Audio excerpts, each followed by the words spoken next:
Teater Sanggar Cerita mempersembahkan serial Sandiwara Radio Babat Tanah Leluhur. Saatnya hampir tiba. Sebentar lagi rasa sakit itu akan tiba. Aku akan menghentikan semedi itu setelah aku mendapatkan tanda-tandanya. Babat Tanah Leluhur. Sebuah kisah kolosal dari tanah leluhur ratusan tahun yang silam di tanah Pasundan yang diwarnai dengan kekerasan, ambisi, keserakahan, iri dan dengki, serta cita-cita dan cinta anak manusia.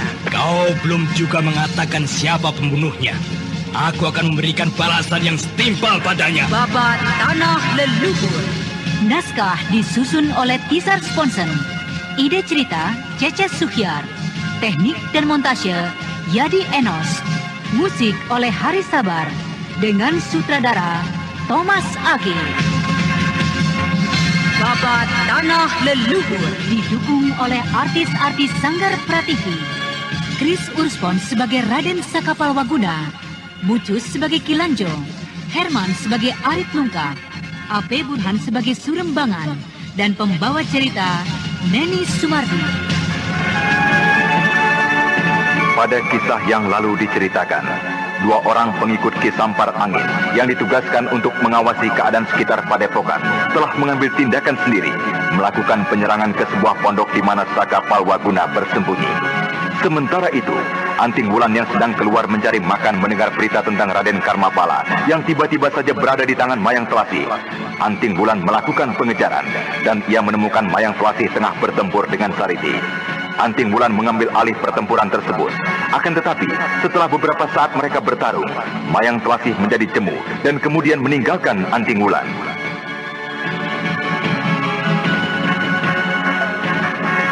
Sementara itu, kedua gadis yang tidak berhasil menemukan Tiga Hanggara kemudian melanjutkan pencarian ke arah yang berbeda.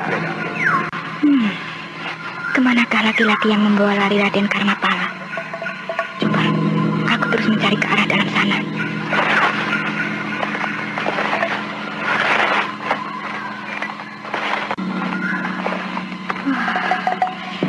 Perutku perih sekali. Sejak pagi tadi hingga sore seperti ini, belum juga diisi apapun. Sebaiknya aku beristirahat di sini saja. Untung bungkusan makanan ini tidak hancur ataupun hilang dalam pertempuran tadi. Kasihan sekali Kakang Saka. Tentu ia menunggu-nunggu kedatangan nasi ini. Tapi biarlah. Kakang Saka bisa mencarinya di desa Paciringan jika merasa lapar. Baru saja Anting Wulan hendak membuka bungkusan makanan yang dibawanya, telinganya yang terlatih mendengar bunyi ranting yang terpijak oleh seseorang tak jauh dari tempatnya beristirahat. Kecoa buduk. Siapa lagi yang mengganggu selera makanku ini? Ataukah ini laki-laki yang dimaksud Sariti? Biar aku lihat.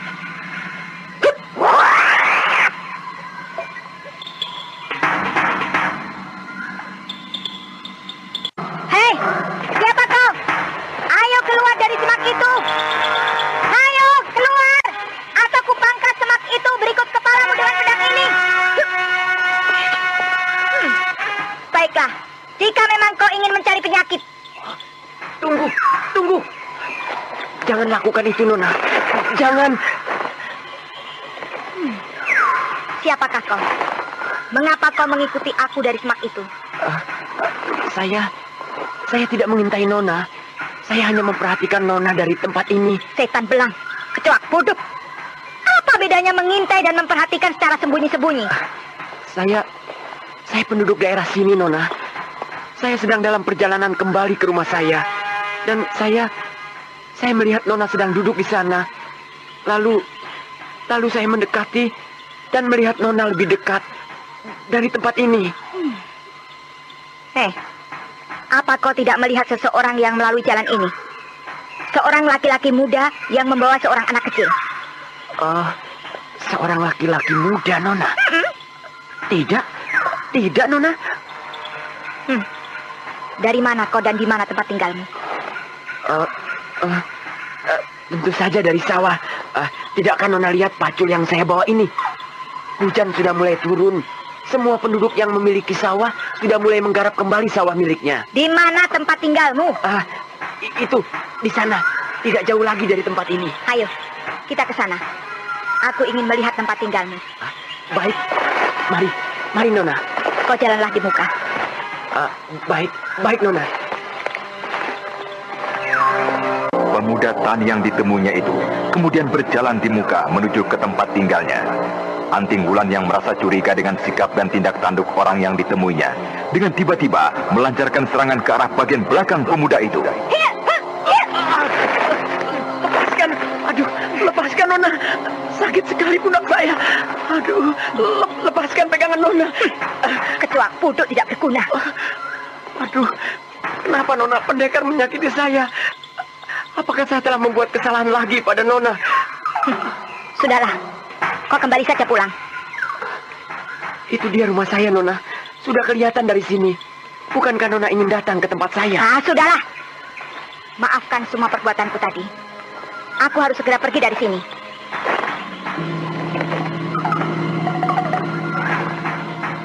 Belum lagi Anting Wulan sempat melompat meninggalkan pemuda yang mengaku petani itu. Tanpa diduga, sejurus serangan yang dilancarkan dari jarak yang teramat dekat tak dapat dihindari lagi oleh Anting Wulan yang telah terperdaya.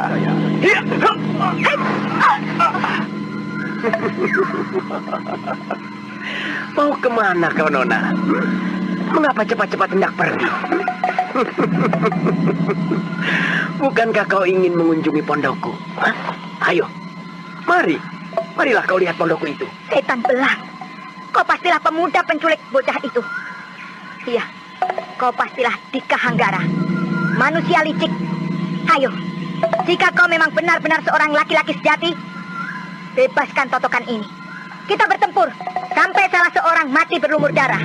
Kau kira saat ini kau sedang menghadapi siapa, Nona? Aku adalah Dika Hanggara, si kumbang madu. Bukanlah pemuda yang dapat kau perdaya. Aku bukanlah pemuda bodoh. Untuk apa kita bertempur jika pada akhirnya aku yang kalah? Bukankah dengan cara seperti ini aku sudah berhasil mengalahkanmu? Setan belang licik, laki-laki pengecut. Ayolah, mari. Bukankah kau ingin melihat pondokku? Mari. Lepaskan aku. Jangan sentuh tubuhku. Lepaskan aku. Beruntung sekali aku hari ini dapat memondong gadis pendekar seperti ini.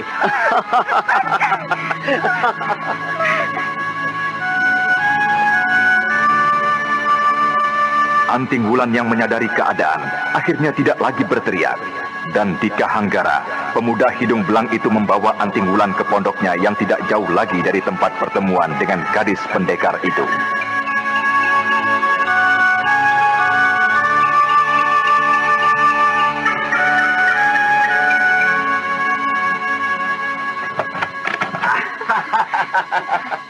Selamat datang di istanaku, Nona Manis.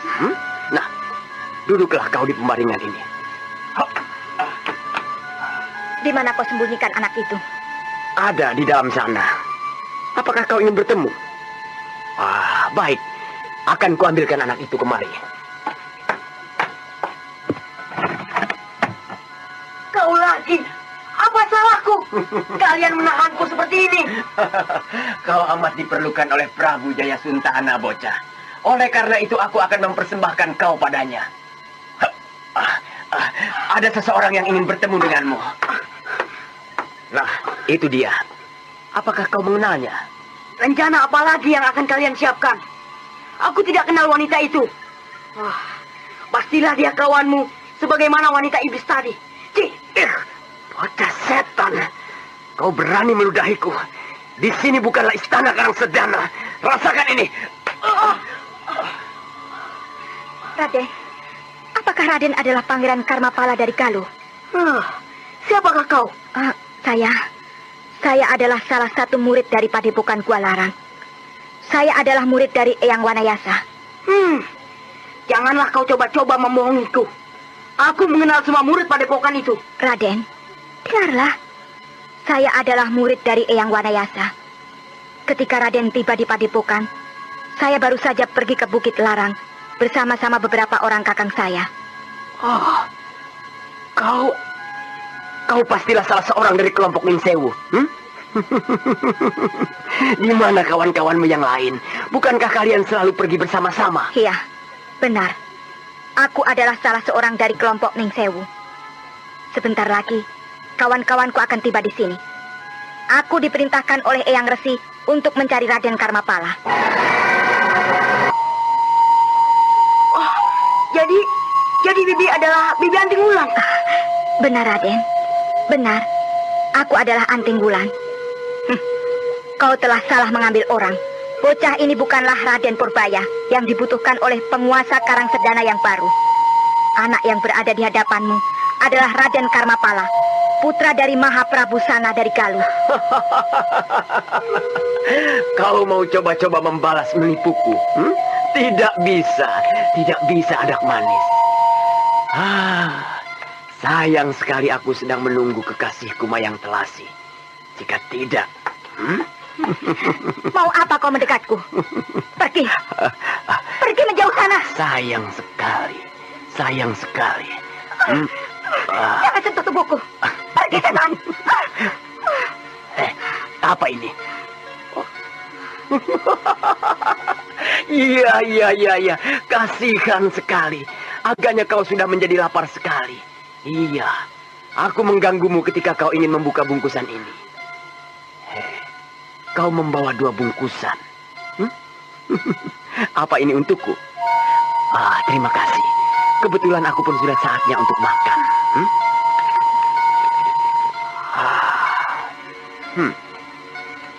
Daging kering ini bukan main rasanya. Apa kau juga mau aku suapi? Kau sudah kembali, manisku. Kau ada di sini, gadis setan? Iya. Kenapa kau terkejut? Burung ini masuk perangkapku ketika sedang terbang mencari anaknya. Kenapa kau berpakaian seperti ini, Kakang Hanggara? Terpaksa aku memakai pakaian kotor ini demi mendapatkan burung ini, Adimayang. Lalu apa saja yang sudah kau lakukan dengan gadis ini? Sama sekali aku tidak melakukan tindakan apapun, Adimayang. Lalu dari mana dia mendapat bungkusan itu? Bukankah diambil dari balik baju Bibi Wulan? Dan seandainya saat ini kau tidak sedang menunggu kasihmu, bukankah kau tidak hanya sekedar mencium Bibi Wulan? Raden, kau mengkhianati aku, Kakang. Anak setan! Bohong, Adimayang. Aku tidak melakukannya. Anak itu berbohong. Seandainya Bibi Wulan tidak malu, tentu dia akan menceritakan semua perbuatanmu tadi. Raden, kau sudah mengkhianati aku, Kakang. Kau tahu apa hukumanku pada orang seperti itu? Ampunkan aku, Adimayang. Aku benar-benar tidak melakukan apapun juga. Kau harus mati, Kakang Hanggara.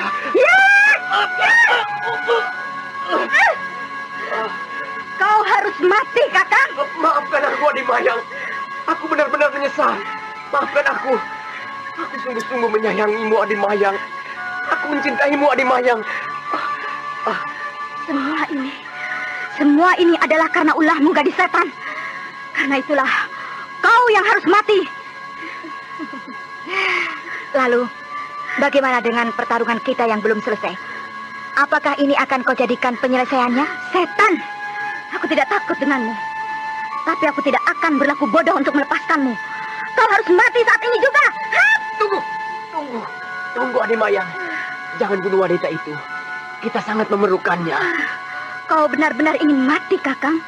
Kau menghalang-halangiku membunuh gadis ini. Tunggu, Adimayang. Janganlah kau jadi salah paham. Kita masih memerlukan wanita ini. Bukankah dia juga sudah menjadi jinak? Resi Wanayasa dan ketiga saudaranya yang lain pasti sedang mencari-cari kita. Juga gadis pengemis itu. Jadi, kukira kita memerlukan gadis itu. Baiklah. Hei, kau selamat kali ini, anak manis. Nyawamu saat ini masih aku perlukan. Beristirahatlah.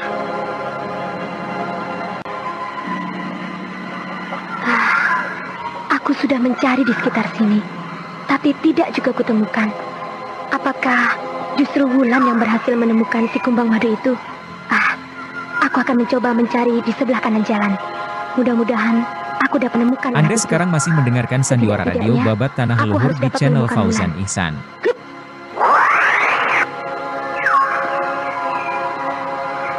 Sariti melompat lincah bagai kelinci di antara rimbunan pohon. Gadis ini melompat ke sana kemari sambil matanya yang tajam menatap ke segala arah. Seakan-akan murid dari perguruan pengemis tongkat merah itu berlomba dengan senja yang hampir turun. Aku harus segera dapat menemukan setidak-tidaknya Wulan sebelum hari menjadi gelap. Hup!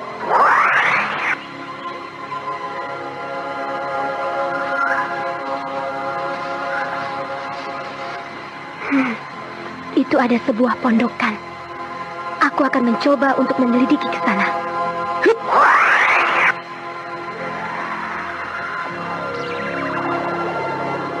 Perlahan-lahan, Sariti mengendap-endap mendekati gubuk di hadapannya.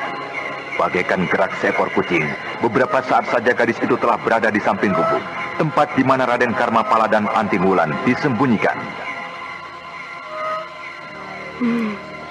Aku akan coba untuk mengintai dari sela-sela bilik ini.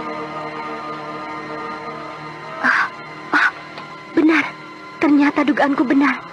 Kedua orang yang kucari berada di dalam sana. Tapi kenapa Wulan sampai dapat dikuasai mereka? Di mana Dika Hanggara dan Mayang Selasih? Coba ku cari di bagian lain dari pondok ini. Coba ku intai di bagian ini. Ini ada bagian yang sudah berlubang. Setan, benar-benar manusia-manusia bejat mereka. Aku harus mempergunakan kesempatan ini untuk membebaskan Wulan dan anak itu.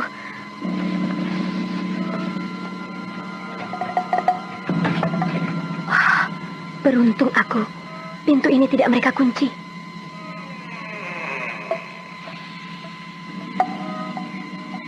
Perlahan-lahan Sariti membuka pintu gubuk yang tidak terkunci. Sementara itu, Wulan yang melihat pintu terbuka perlahan segera memberi tanda pada Raden Karmapala agar tidak mengeluarkan suara. Cepat, bebaskan aku, Sariti. Baik, Wulan. Baru saja Sariti membebaskan totokan Dika Hanggara yang menutup jalan darah utamanya, pintu bilik di mana sepasang kekasih iblis itu mengumbar nafsu hancur berantakan.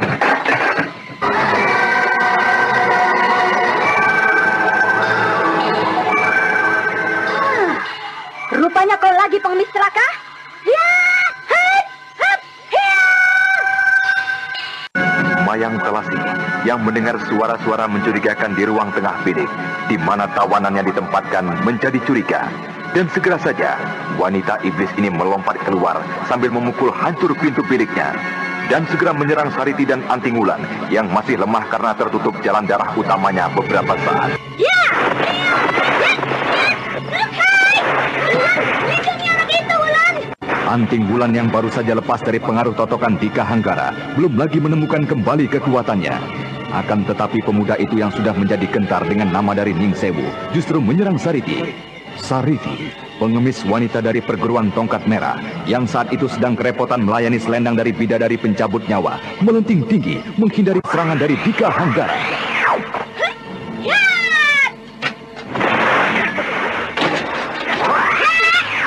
Aku tak dapat lagi menghindari serangan selendang wanita iblis ini. Biarlah, aku akan mengadu nyawa dengannya. Sariti, dadaku, dadaku terasa susah sekali. Dika, kau bawalah anak itu, biar aku menahan mereka. Aku bunuh kau, Mayang, perempuan iblis. Anak itu, Wulan. Lepaskan anak itu, setan. Tunggu, mau kemana kau? Biarlah anak itu kami bawa ke Karang Sedana.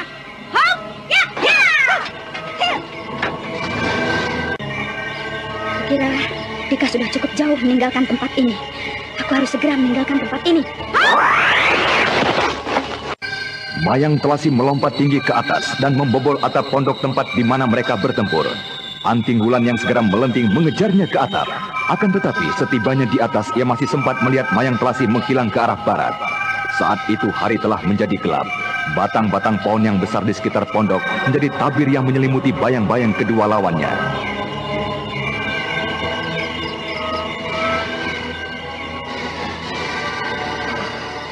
Amat berbahaya jika aku mengejarnya dalam gelap seperti ini. Keduanya adalah iblis-iblis yang sangat licik. Sariti.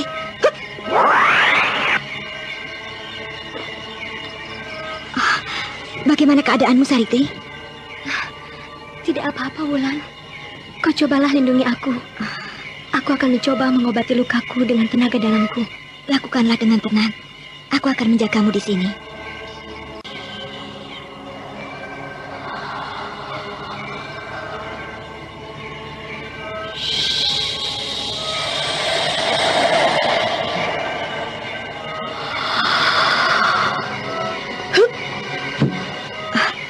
Bagaimana keadaanmu, Sariti? Rasa sesak di dadaku sudah jauh berkurang sakitnya, Wulan. Terima kasih. Akulah yang harus mengucapkan terima kasih lagi padamu. Kau telah menolongku lagi. Aku benar-benar manusia tidak berguna. Dapat diperdaya oleh laki-laki iblis itu. Berhati-hatilah, Wulan. Keduanya adalah manusia-manusia licik. Apakah kau tahu ke arah mana keduanya melarikan diri? Aku sempat melihat wanita itu menghilang ke arah barat sana. Ke arah barat? Iya. Iya ya. Kita coba mencarinya ke sana, ke desa Kumparan.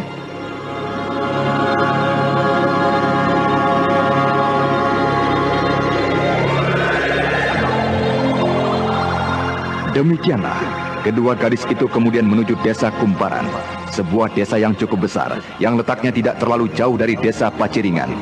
Sementara itu di Bukit Batu Larang, Raden Purbaya mulai mendapat pengarahan serangan pertama dari Cerangkong Hidup, dari balik batu tak jauh dari tempat Mamang Kuraya berada.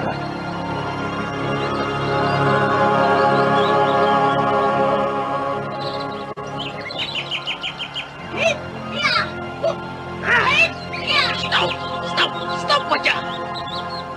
Apakah kau sudah jelas dengan semua gerakan yang sudah dengan baik kau lakukan itu? Apakah gerakan yang sudah guru katakan baik saya lakukan? Masih guru ragukan keyakinan saya pada penguasaan jurus serangan itu? Gerakan sudah kau lakukan dengan baik. Tapi, sudah jelaskah tujuan serangan itu? Jelas sekali, Guru.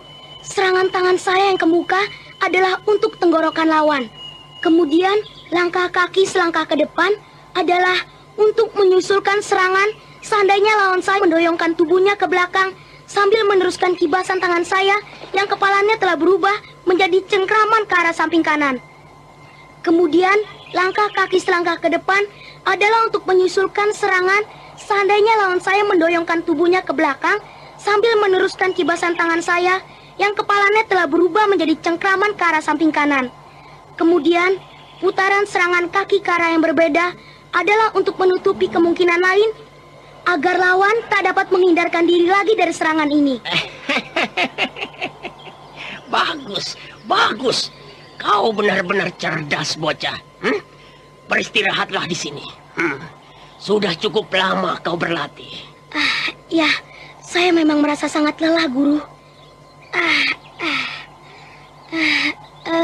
Guru, kenapa Guru harus bertempur sampai seperti ini dengan kakek? Kenapa Guru harus menyiksa diri, menyakiti diri dengan saling memukul? Lalu apa maksudmu? Aku tidak boleh bertempur. Aku tidak boleh mengadu nyawa seperti tadi. Bukankah memang tujuan hidup manusia yang mulia adalah mencari ketenangan lahir dan batin? Bocah, kau tahu apa tentang tujuan hidup manusia? Apakah gunanya aku mengasingkan diri bertahun-tahun mempelajari ilmu kepandaian seperti ini? Jika bukan untuk kupraktekkan, jika bukan untuk membunuh lawan-lawanku yang lemah dan bodoh. Ilmu kepandaian yang kupelajari adalah ilmu kepandaian untuk berkelahi, untuk membunuh manusia.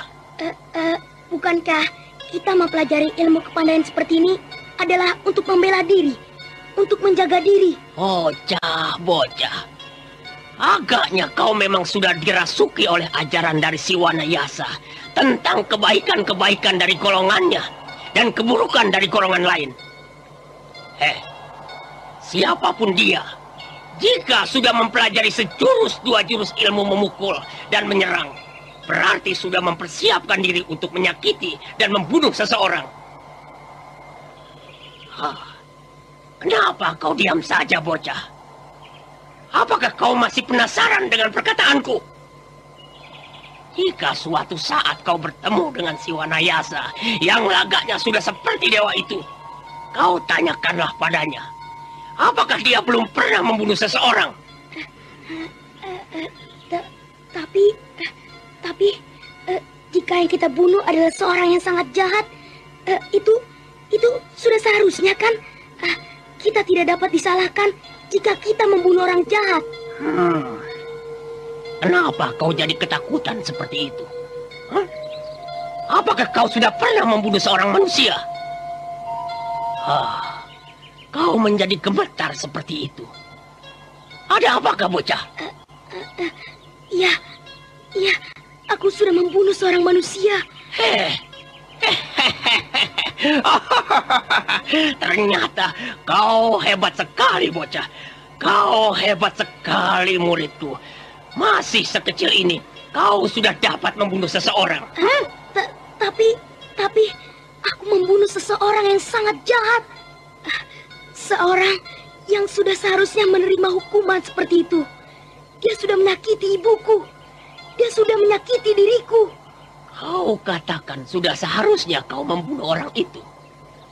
Dia jahat. Apakah tindakanmu membunuh orang itu bukan pula perbuatan jahat, bocah? Kau tanyakanlah pada sanak keluarga mereka. Ayahnya sendiri menghendaki kematiannya. Dia benar-benar manusia yang sangat jahat, Guru. Saudaranya sendiri mati di tangannya. Siapakah orang itu? Ki Dandung, kepala begal yang jahat, Guru. Lalu bagaimana kau dapat membunuhnya, bocah? Ketika dia hendak menangkap saya melemparnya dengan sebuah batu besar dari atas sebuah tebing, tepat mengenai kepalanya. Banyak manusia jahat, muridku. Ciri-ciri seorang penjahat bukan hanya dari tindakan pembunuhan. Seorang raja yang hidup bersenang-senang di antara rakyatnya yang sengsara juga adalah seorang penjahat. Seseorang yang hidup senang di antara keluarganya yang miskin juga dapat dikatakan penjahat. Dan orang yang suka berpura-pura dan tidak mau menolong seseorang yang menderita sakit adalah juga seorang penjahat. Seperti halnya kakekmu itu, si Kuraya. Tidak. Kakek bukanlah seorang penjahat. Kakek adalah seorang baik. Guru bohong, guru dusta. Tahukah kau bagaimana keadaanku saat ini? Untuk bergerak banyak pun aku tidak mampu lagi. Dan tahukah kau bagaimana keadaan kakekmu saat ini? Kelihatannya tidak jauh berbeda dengan guru. Bocah, kau harus lebih banyak lagi mengenal watak dari manusia. Kakekmu itu keadaannya tidaklah seperti aku. Kakekmu itu sangatlah pandai berpura-pura. Dia memiliki obat mujarab yang dapat menyembuhkan dirinya. Dan juga menyembuhkan diriku. Seandainya saja dia mau menolongku. Apakah guru yakin kakek memiliki obatnya? Apakah kau tidak melihat ketika dia memberikan obat yang berwarna kuning pada paman-pamanmu itu? Obat itulah yang amat kuperlukan, bocah. Jika memang obat itu dapat menyembuhkan guru, saya akan memintanya pada kakek. Kakek pasti akan memberikannya. Bagus. Bagus, bocah. Nah, beristirahatlah kau. Nanti sore kau boleh perlihatkan jurus serangan pertamaku padanya. Kuraya! Ayo keluarlah kau dari persembunyianmu. Hadapilah serangan pertamaku. Ku beri waktu kau 2 hari untuk menyiapkan serangan mautmu. Tapi baru setengah hari kau sudah memanggil aku. Sudahlah. Kau layani saja serangan pertamaku. Ayo bocah, tunjukkanlah seranganku itu padanya. Baik, guru. Perhatikanlah, Kek. Hup, hait, hea, hait, hup, hea, hea, hup. Ayo, kau pecahkanlah seranganku itu, Kuraya. Kutunggu kau selama 5 hari.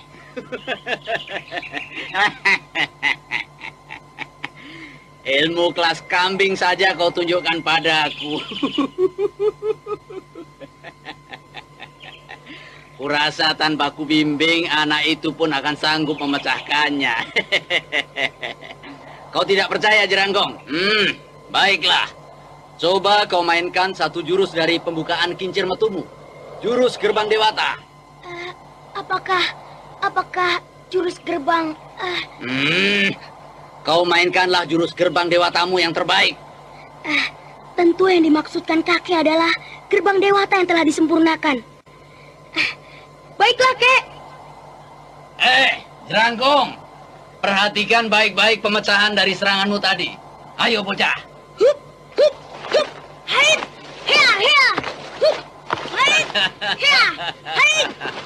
Bagaimana, Jeranggong? Bukankah jurusmu tadi benar-benar tidak berguna? Anak itu saja sanggup memecahkan seranganmu itu. Setan! Kemari kau, Purbaya. Tunggu, jangan Purbaya.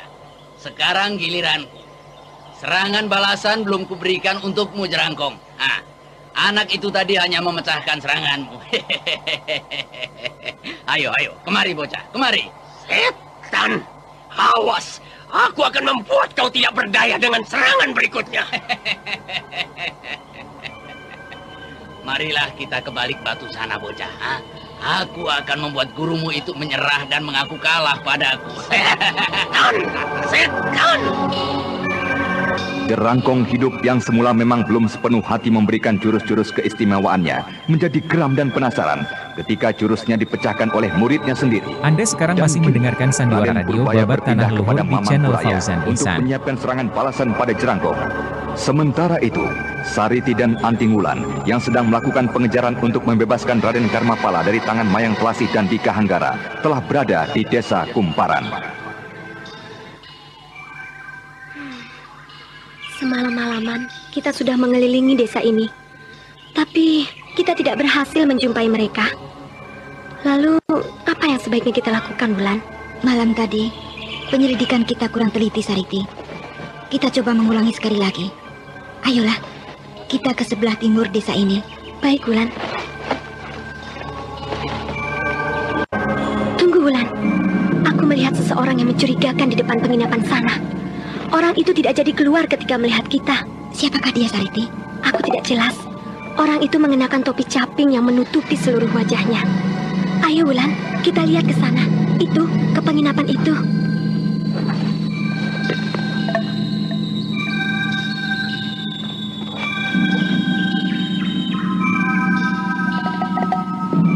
Ayo, kita lihat ke dalam sana. Kita tanyakan saja pada orang-orang di sekitar sini. Tunggu dulu, Wulan. Kita coba lihat ke dalam sana. Lewat sini.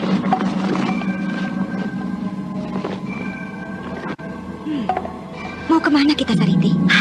Celaka. Tidak ada jalan di sini. Kita harus mencari jalan ke belakang penginapan ini.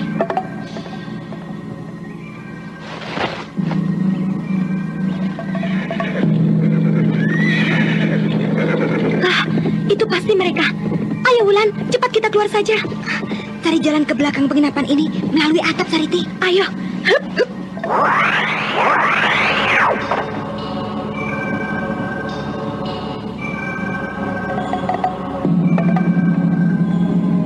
Ayo ke sebelah sana.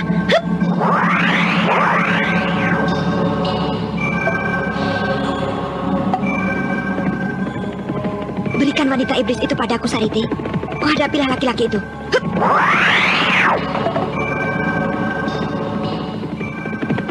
Hei, berhentilah, Mayang. Mari kita lanjutkan pertarungan kita.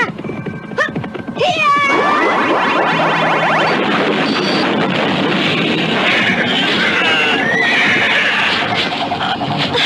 Celaka kita. Kita tertipu, Wulan. Mereka bukanlah buruan kita. Setan. Siapakah kau? Kau berani mempermainkan kami. Kurang ajar. Pastilah kau diperintahkan oleh kedua iblis itu. Hayo, katakan. Siapakah kau sebelum kupecahkan kepalamu?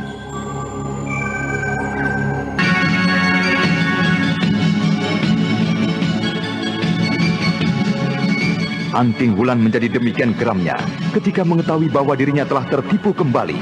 Tangannya yang berisi kekuatan tampak bergetar, siap untuk diayunkan ke kepala dua orang laki-laki yang kini nampak ketakutan. Jangan sakiti kami, Nona. Nah, jika demikian, katakanlah terus terang. Apakah maksudmu berkuda keluar desa ini? Saya mempunyai suatu urusan di desa lain.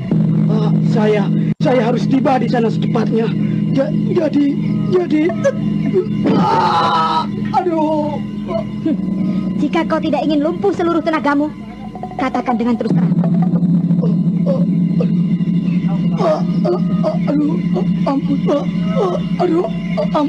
Ampun, Nona. Tarik urat lehermu ini. Habislah seluruh tenagamu. Baik, Nona. Lepaskan dulu. Lepaskan leher saya ini, Nona. Ayo, katakan cepat. Apakah ada seseorang yang menyuruhmu mengelabui kami? Benar, Nona. Seseorang telah memerintah kami untuk memancing Nona keluar dari desa ini. Berarti kedua iblis itu mempergunakan kesempatan tadi untuk lari ke arah yang berlawanan. Iya, kau benar. Kedua orang itu pasti telah meninggalkan desa Kumparan ke arah yang berlawanan. Ayo, kita kejar kedua orang itu, Sariti.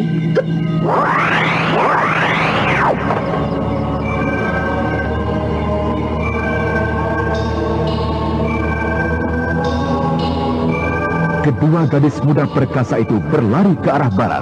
Tubuh mereka melesat cepat bagaikan dua ekor kijang yang sedang berlomba di tengah padang rumput. Beberapa saat kemudian, keduanya telah tiba kembali di desa Kumparan.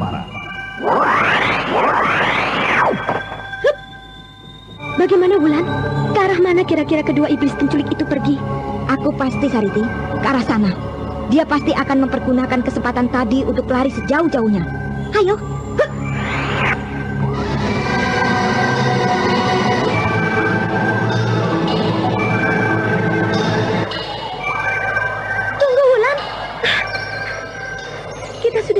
Mengejarnya. Kita kembali saja ya. Kembali? Apa maksudmu, Sariti? Ya, kita kembali ke desa Kumparan. Aku kini yakin, Wulan, mereka telah memperdaya kita dengan baik sekali.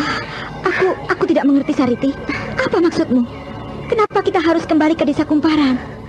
Apa kau pikir mereka bodoh untuk tidak mempergunakan kesempatan saat kita mengejar dua penunggang kuda tadi?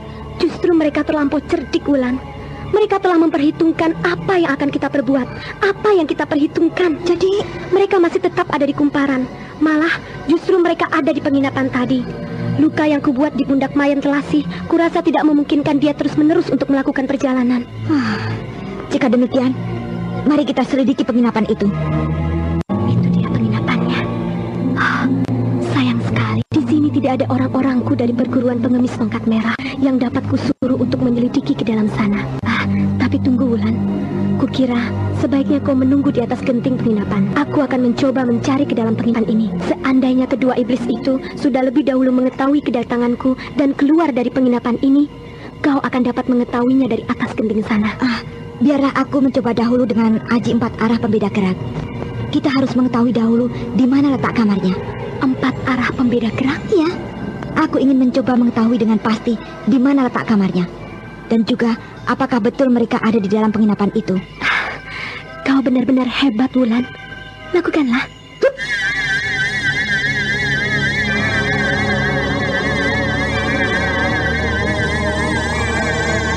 Anting Wulan mengerahkan seluruh kekuatan dalam untuk memusatkan dan membedakan berjenis-jenis suara di tengah desa Kumparan yang berdengung di telinganya. Perlahan-lahan, dengan kekuatan pengusatannya, gadis perkasa ini mulai memilah-milah suara yang tak dikenalnya. Sampai akhirnya...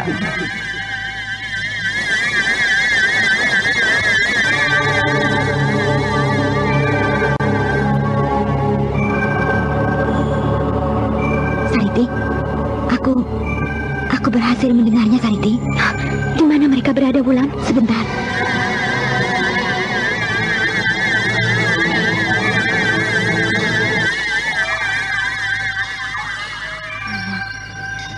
Iya, kukira di kamar yang berada di sudut sana. Laki-laki itu sedang mengobati luka di pundak Mayang Telasih. Bagaimana dengan lukamu kini, adik Mayang? Apakah gerakanmu masih terganggu? Tidak terlalu, Kakang Hanggara. Tapi jika aku mengerahkan tenaga, luka ini sedikit terasa mengganggu. Jika demikian, kita bisa tinggal cukup lama di sini, Adimayang. Ya. Kedua gadis bodoh itu pasti sudah meninggalkan desa ini pada saat mereka mengejar 2 orang suruhanku itu. Nanti malam kita tinggalkan saja desa ini, Kakang.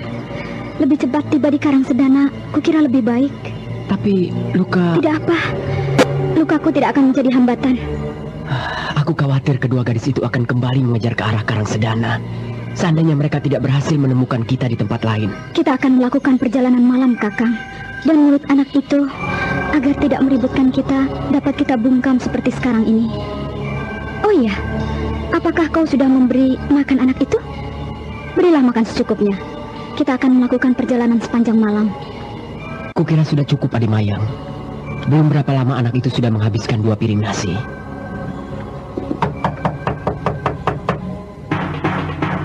Permisi! Permisi! Ada yang datang, Adimayang. Itu pelayan penginapan, Kakang. Permisi! Siapa? Saya! Pelayan penginapan ini, Tuan. Perlahan-lahan, Dika Hanggara berjalan menuju pintu. Dan kemudian, laki-laki yang sangat licik dan teramat waspada membuka pintu kamar.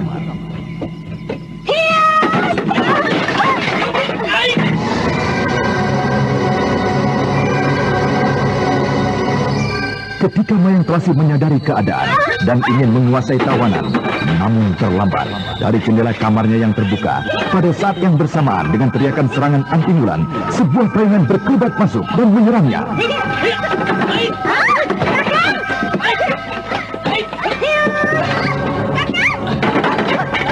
Adimayang, jaga tawanan kita!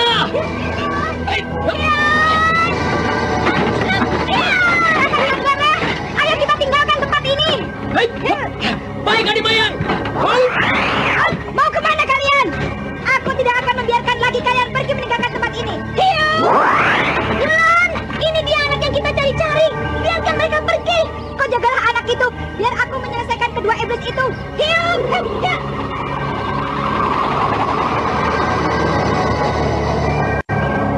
Anting Wulan yang merasa dendam karena telah berkali-kali dipermainkan oleh kedua iblis laki-laki dan wanita ini, tidak lagi mau melepaskan mereka. Akan tetapi, ketika gadis ini melancarkan serangan dengan sepenuhnya, Mayang Telasi si bidadari pencabut nyawa bersama dengan Dika Hanggara si kumbang madu menyambut bersama-sama serangan dari gadis padepokan Gua Larang ini.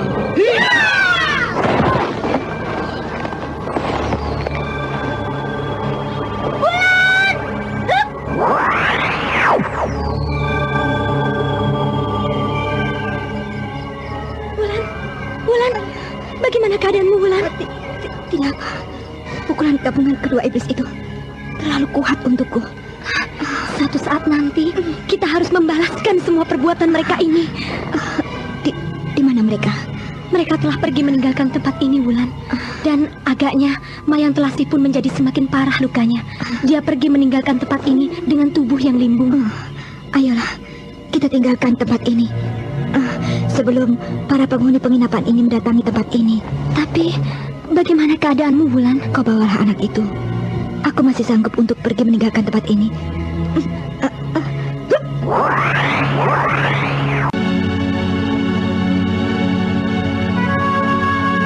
Dengan memaksakan diri, Anting Wulan bersama dengan Sariti membopong Raden Karmapala meninggalkan desa Kungparan. Dan beberapa saat setelah mereka meninggalkan desa tersebut, Wulan. Celaka. Wulan pingsan tak sadarkan diri.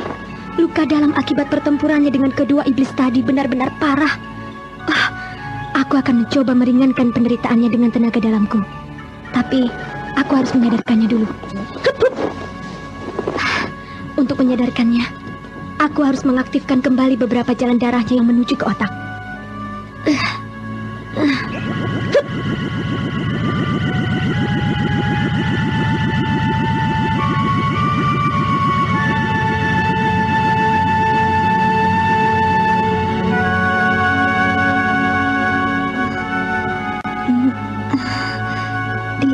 Kemanakah aku ini? Kau Sariti? Dengar Wulan, kau baru saja terluka karena pertempuranmu dengan Mayang Telasih. Aku akan mencoba membantu penyembuhanmu. Nah, sekarang pusatkanlah pikiran dan tenagamu. Baiklah Sariti. Nah, bagus Wulan. Aku akan memulainya sekarang. Bersiaplah.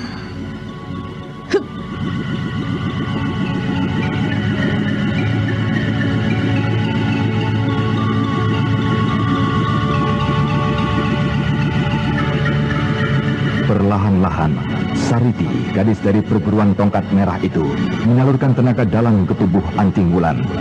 Dan Wulan yang merasakan hawa panas yang merambat masuk melalui kedua tangan Sariti, segera menerima dan membawa tenaga tersebut masuk ke arah bagian tubuhnya yang terluka. Dan beberapa saat, hawa hangat itu bergulung-gulung di sekitar lukanya. Anting Wulan pun mulai merasakan rasa sakit pada dadanya jauh berkurang.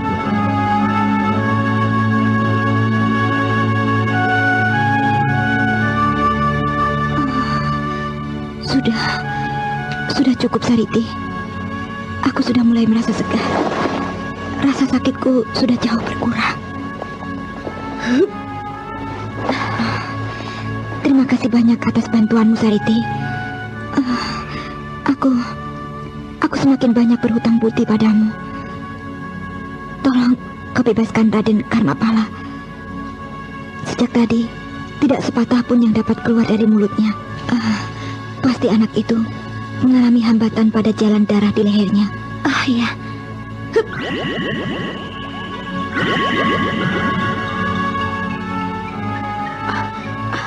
Bibi, antarkanlah aku ke Galuh. Aku harus membalas semua tingkah laku mereka yang sudah menghinaku. Bawa aku ke istanaku sekarang juga. Saya kira tidak begitu, Raden. Raden akan kembali ke istana Galuh. Tapi tidak pada saat ini. Saat ini bukanlah waktu yang tepat. Banyak orang-orang jahat yang berkeliaran mencari Raden Purbaya. Ya, keadaan Raden saat ini dan kepergian Raden yang bersama kami pasti akan menimbulkan kecurigaan bahwa Raden adalah Raden Purbaya. Awas kau Purbaya, karena perbuatanmu kau telah membuat aku susah.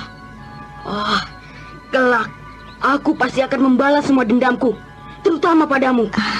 Sudahlah Raden. Kita harus kembali kepada Eyang Guru di Kalicagak. Tapi bagaimana Raden bisa sampai berada di tangan mereka? Bukankah Raden bersama-sama dengan Eyang Guru?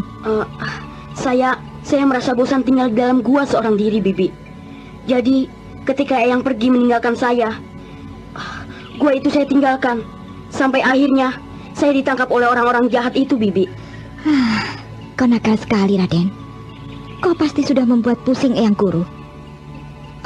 Ayolah, kita kembali ke Kalicagak. Nanti dulu, Wulan. Aku akan mencarikan kuda untukmu di desa sana. Sudahlah, kita tidak usah kembali ke sana lagi, Sariti. Kita terus saja. Kita dapat memotong jalan melalui Bukit Batu Karang itu. Dan setibanya di balik bukit itu, kita akan menemui sebuah desa. Dan dari situ, sudah tidak jauh lagi. Tapi, Raden Karmapala? Kukira, demi keamanan Raden Karmapala, tentu bersedia untuk mencari kuda di desa sana saja. Baiklah, kita cari kuda di desa sana saja. Kita tidak usah kembali ke desa tadi. Ayo, kita berangkat sekarang. Sementara itu, marilah kita kembali pada Raden Purbaya yang kini bersama dengan Mamang Kuraya untuk mempelajari beberapa jurus serangan yang kelak akan diperagakan di hadapan Jerangkong Hidup.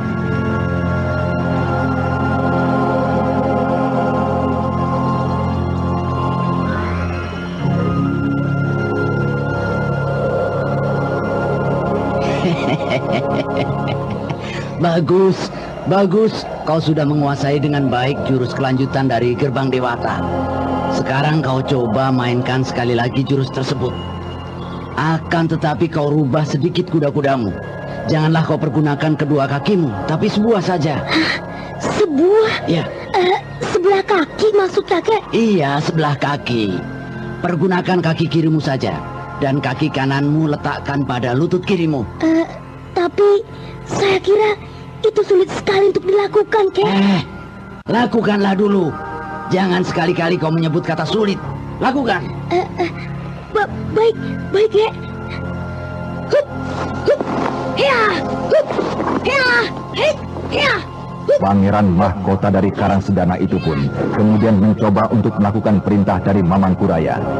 Akan tetapi seperti yang dibayangkannya, kali ini dia menemui kesulitan. Gerakannya tidak lagi terkontrol, tubuhnya berkali-kali bergoyang ke kiri dan ke kanan. Nah, bagaimana? Saya tidak dapat melakukannya dengan baik, Kek. Ya sudah pasti. Sebentar lagi kau harus dapat melakukannya dengan baik. Dengarkanlah Purbaya. Kau harus dapat memanfaatkan gerak jatuhmu. Gerakanmu yang tidak terkontrol itu menjadi sebuah gerak serang yang tidak terduga-duga. Tapi bagaimana mungkin, Kek? Gerakan saya jelas akan menjadi semakin lambat. Dan lagi, bagaimana jika lawan mempergunakan kesempatan untuk menyerang pada saat saya jatuh? Kau dapat kembali mempergunakan kaki kananmu setiap tubuhmu terdorong jatuh karena keseimbanganmu hilang. Dan dengan gerbang Dewata kau dapat mengelakkan serangan tersebut. Dan untuk menolong kelambanan gerakmu, aku akan membantumu secara langsung. Apa yang akan kakek lakukan? Sudah, tutup mulutmu. Pusatkan pikiranmu dan ikuti perintahku. Baik, Kek. Pusatkan pikiranmu, bocah. Nah, rasakanlah hawa hangat yang masuk ke dalam pinggangmu. Dan perlahan-lahan dengan kekuatan pikiranmu, arahkanlah hawa hangat yang kusalurkan dari tanganku ini ke seluruh tubuhmu. Baik, Kek. Bagus, bagus. Lakukan terus ke seluruh tubuhmu. Iya, bagus. Juga ke arah kedua kakimu. Ya, cukup. Kini hawa hangat itu dapat kau kembalikan lagi ke pusarmu. Simpanlah di situ.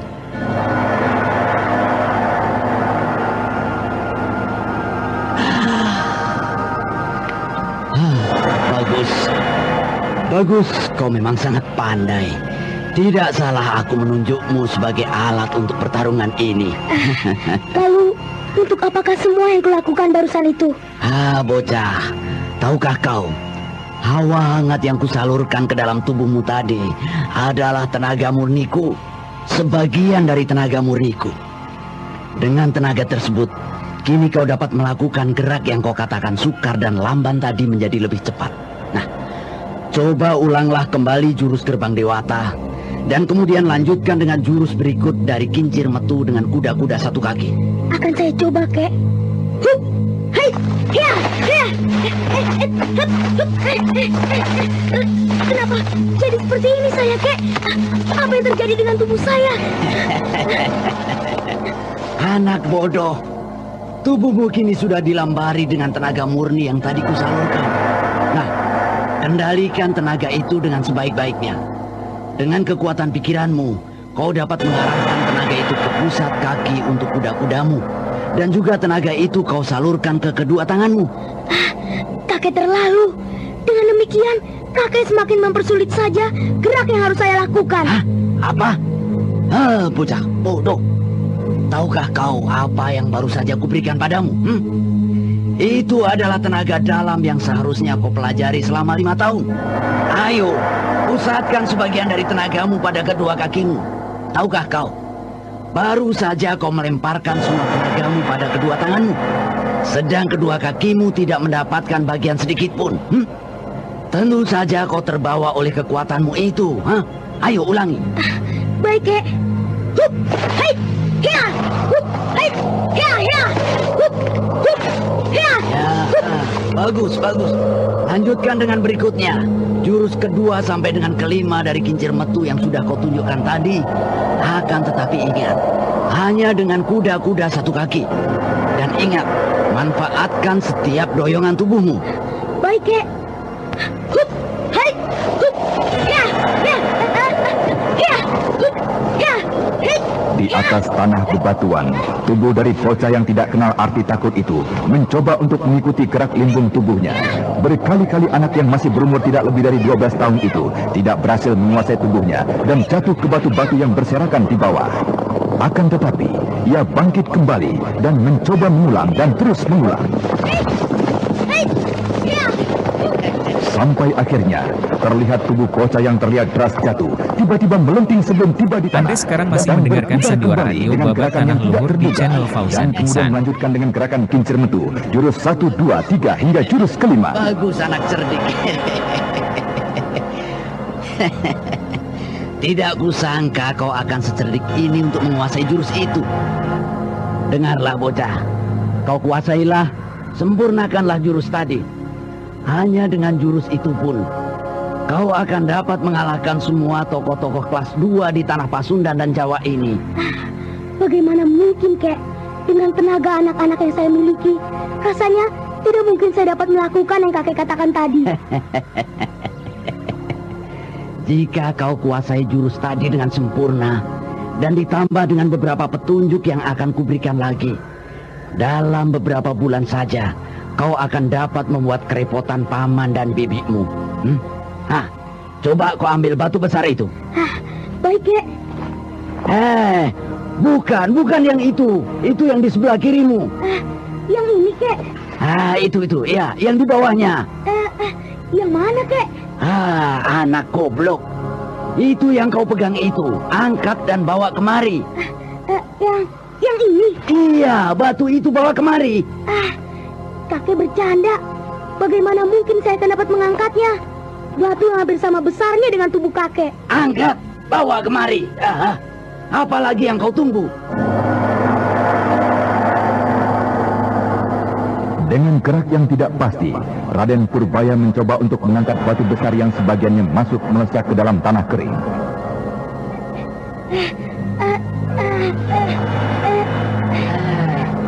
Anak bodoh, untuk apa ku berikan tenaga murniku padamu? Pergunakan itu. Pusatkan kembali tenaga dari pusarmu ke kaki dan tanganmu. Ayo lakukan. Baik, Kek. Dengan keraguan-raguan yang masih menyelimuti diri, Raden Purbaya melakukan apa yang diperintahkan oleh Mamang Kuraya yang telah diangkat menjadi kakeknya. Batu ini bergoyang. Belum lagi aku mengerahkan seluruh tenagaku. Aku akan mencoba mengangkatnya. Kek, aku dapat mengangkat batu ini. Oh, lihatlah, aku dapat mengangkatnya tinggi-tinggi. Nah, coba kau lemparkan batu itu jauh ke sana. Baik, Kek. Raden Purbaya yang mulai tumbuh kepercayaan pada Mamang Kuraya segera melakukan perintah melemparkan batu itu.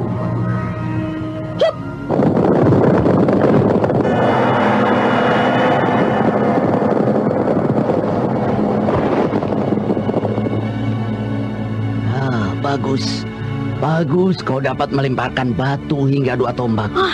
Terima kasih, Kek. Terima kasih atas petunjuk dan pengarahan dari kakek. Sudah, bangunlah bocah.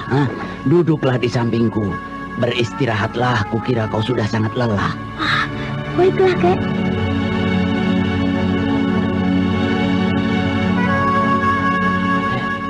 Kau melamun, Ada apa?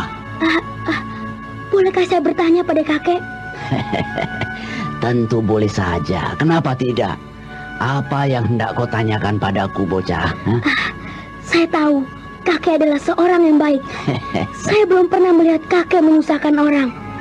Akan tetapi, benarkah kakek memperdaya guru saya? Apa maksudmu, bocah? Aku memperdaya Jerangkong hidup. Maafkan saya, Kek. Jika memang dugaan dari guru saya salah. Kakek telah memperdaya guru saya tentang keadaan kakek.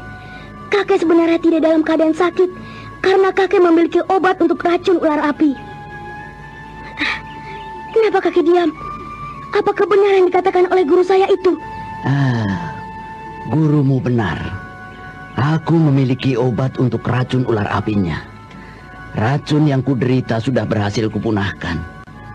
Ya, memang dia benar. Aku sudah memperdayanya. Tapi semua itu aku lakukan adalah semata-mata demi kepentingan engkau, bocah. Untuk kepentingan saya? Apa urusannya saya dengan dusta yang kakek lakukan terhadap guru saya? Aku tertarik padamu dan ingin memanfaatkan kekerasan hasratnya untuk menang bagi kepentinganmu. Aku ingin kau menjadi muridku. Aku ingin kelak kau menjadi seorang pendekar yang tangguh. Karena aku percaya dengan tekad serta kebersihan hatimu, bocah. Terima kasih saya ucapkan atas semua kebaikan kakek. Tapi saya mengharapkan kebaikan kakek tidak hanya untuk saya, tapi juga untuk guru saya dan untuk semua orang. Jadi maksudmu aku harus memberikan obatku ini untuknya? Benar, Kek. Bocah.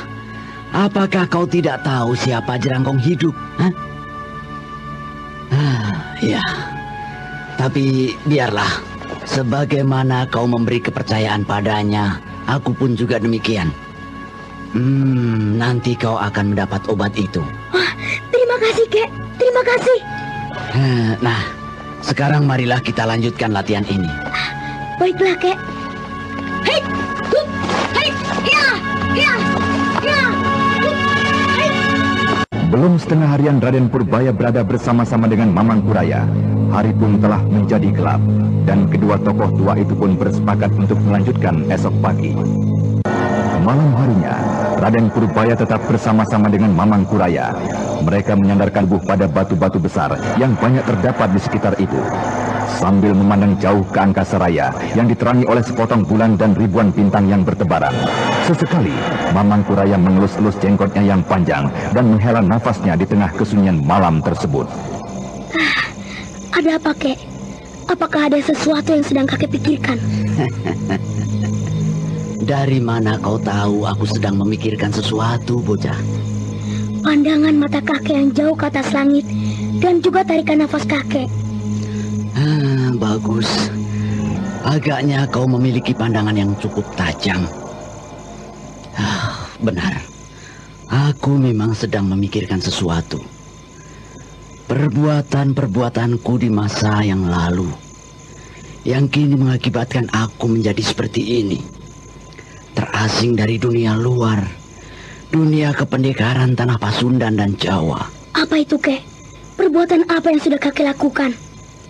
Puluhan tahun yang lalu, jika kau bertemu dengan aku, mungkin kau tidak akan beranggapan bahwa aku adalah seorang yang baik-baik. Saat itu aku dikenal oleh kalangan kependekaran sebagai seorang pencuri. Tapi oleh lawan-lawanku, aku diberi julukan setan pencuri. Walaupun aku hanya melakukan pencurian pada orang-orang jahat dan pembesar-pembesar penindas rakyat, tapi tetap saja saat itu aku telah banyak menyusahkan orang dengan ulahku tersebut.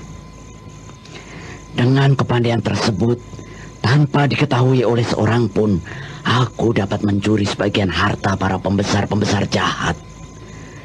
Bahkan aku dapat mencuri barang seseorang yang sedang kuajak bicara. Jika kakek seorang pencuri yang pandai, mengapa kakek miskin seperti ini? Kakek tidak memiliki sesuatu yang dapat membuktikan bahwa kakek adalah seorang pencuri sakti yang tidak pernah tertangkap. Bagus, bocah. Apa maksudmu harta kekayaan sebagai buktinya? Untuk apa harta kekayaan untukku? Aku tidak membutuhkannya. Aku tidak pernah menginginkannya. Lalu, kemana harta-harta kekayaan yang kakek curi dari pembesar-pembesar jahat? Apakah sudah habis? Itu semua aku berikan pada para penduduk yang susah, yang menderita. Nah, pakailah kembali kalungmu ini. Kenapa bisa berada di tangan kakek kalung saya ini? Kapan kakek mengambilnya? Baru saja. Ketika tadi kau meminta bukti bahwa aku adalah seorang pencuri yang tidak pernah tertangkap. Oh, hebat sekali, Kek. Dan juga kakek bukanlah seorang pencuri yang jahat. Kakek adalah seorang pencuri yang baik. Hah? Siapa bilang? Siapa bilang aku adalah pencuri yang baik? Semula memang demikian, tapi akhirnya ilmu itu kugunakan untuk melakukan tindakan yang sangat tercela. Tindakan tercela? Apa itu, Kek? Aku telah mencuri kitab pendeta Sanata Dharma. Aku juga mencuri pil sakti dari pendeta tersebut.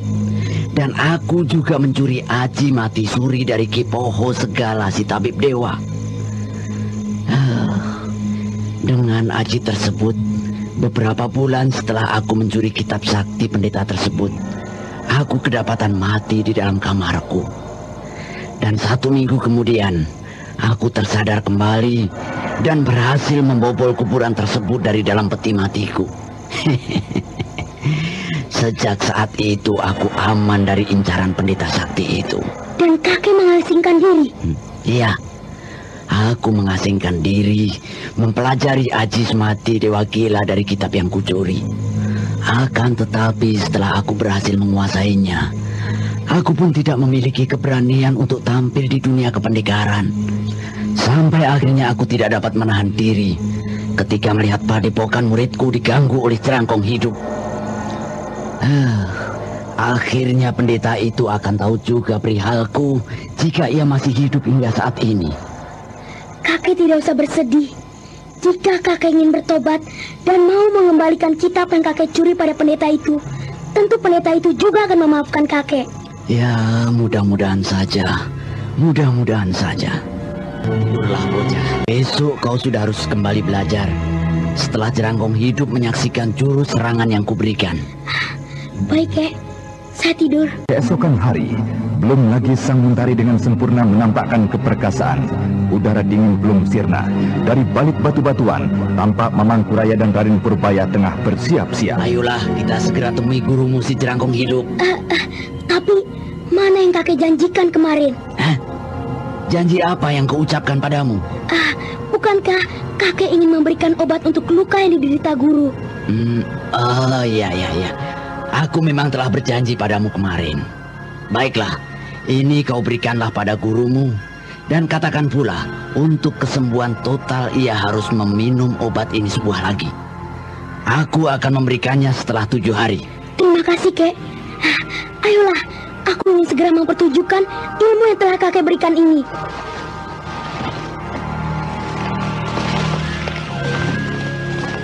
Setelah menyadari keadaan telah diketahui oleh Jerangkong hidup, Mamangkuraya tidak lagi berpura-pura. Ia berdiri dan melangkah menuju tanah lapang yang tak jauh dari tempat Jerangkong hidup bersembunyi. Hai, Jerangkong hidup, ayo bangunlah, aku sudah siap. Janganlah kau hanya tidur saja di balik batu.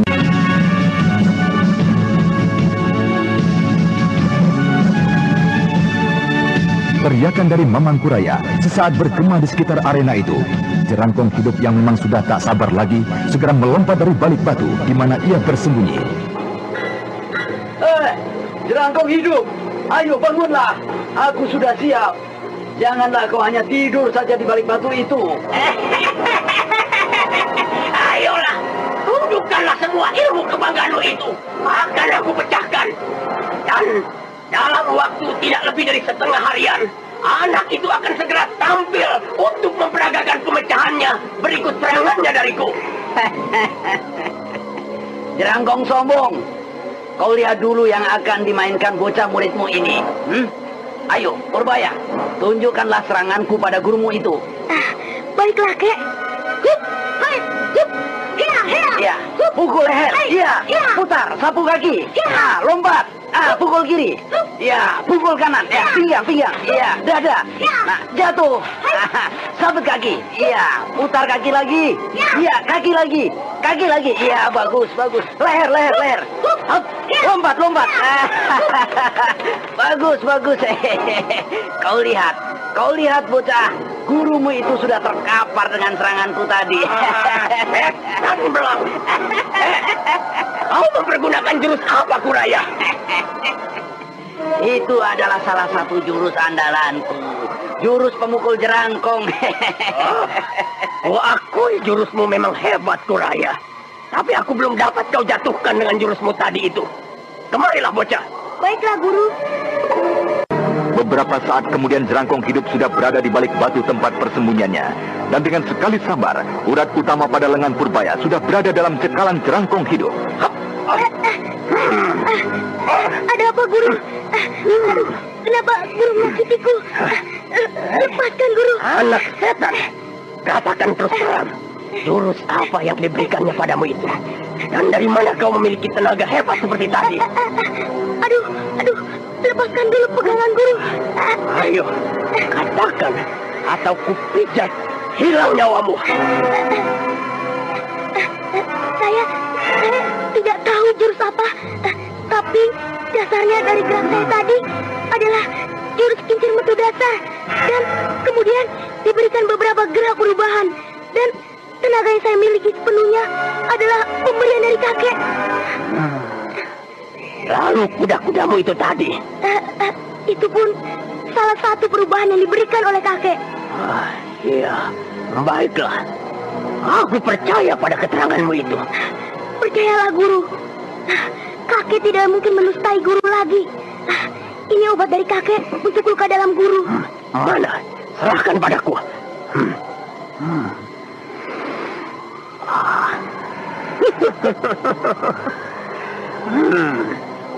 Tapi apa maksud si setan licik itu memberikan obat ini kepadaku? Kakek memberikannya pada Guru dengan sukarela dan niat yang baik. Janganlah Guru mempunyai prasangka yang bukan-bukan. Telanlah obat itu, dan Guru akan segera sembuh dari luka dalam yang Guru derita. Baiklah, baiklah. Beristirahatlah. Guru sebaiknya memulihkan tenaga dulu, baru memberikan petunjuk lagi pada saya.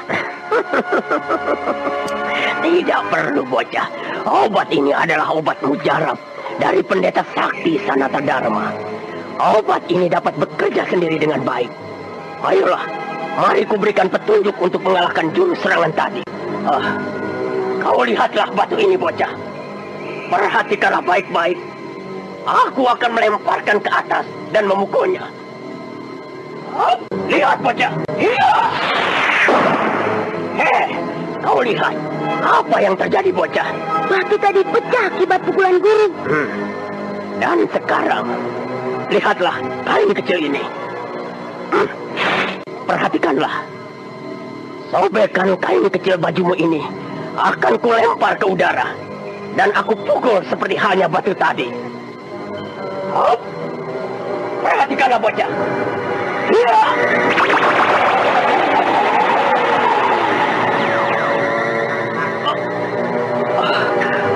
Ada apa, Guru? Terlalu cepat aku mengerahkan tenaga. Memang seharusnya aku beristirahat beberapa saat untuk membiarkan obat mujarab tadi bekerja. Sudahlah, Guru duduk sajalah dulu. Biar nanti lewat tengah hari baru memberikan petunjuk lagi. Tidak apa-apa, bocah. Tidak apa-apa. Nah, apa kau saksikan pukulanku yang kedua? Ya Guru, saya memperhatikan sepenuhnya. Lalu, apa yang terjadi dengan sobekan kain kecil yang kupukul tadi? Sobekan kain kecil itu tidak hancur sebagaimana batu tadi, tapi terpental jauh ke sana. Nah, coba kau ambil kain kecil itu. Baik, Guru. Ini dia kainnya, Guru. Kau lihatlah. Sedikit pun tidak rusak kain ini. Kenapa bisa demikian? Dapatkah kau menjawabnya? Bocah. Karena kain ini sangat ringan. Jadi, untuk mengatasi serangan yang baru saja kau tunjukkan tadi, kau harus memiliki kelenturan tubuh maupun kelincahan gerak.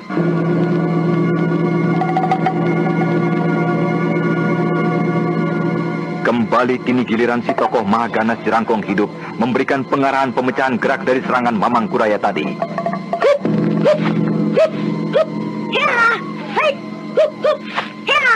Ya, serangan jurus-jurus luar biasa yang kau perlihatkan tadi hampir tidak mungkin lagi dielakkan oleh seseorang.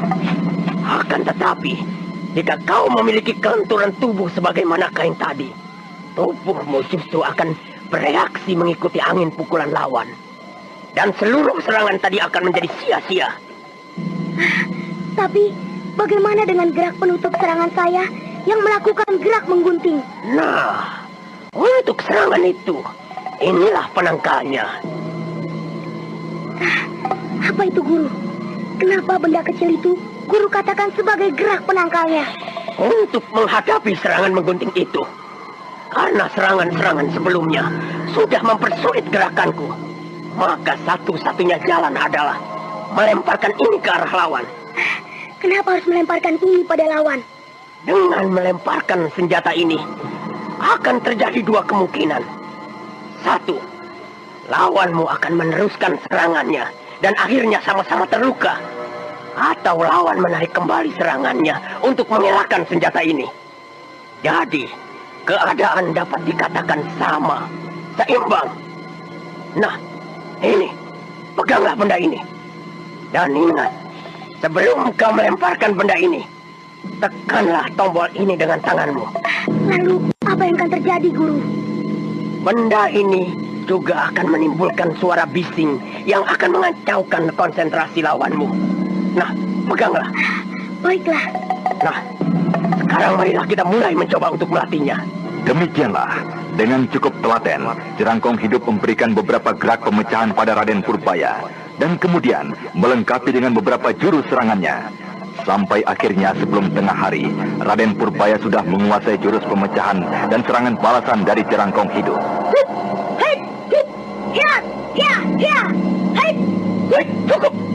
Cukup Purbaya.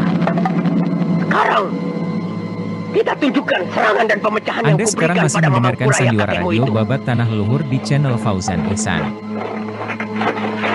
Hei, Kuraya, ayo keluarlah. Aku sudah siap.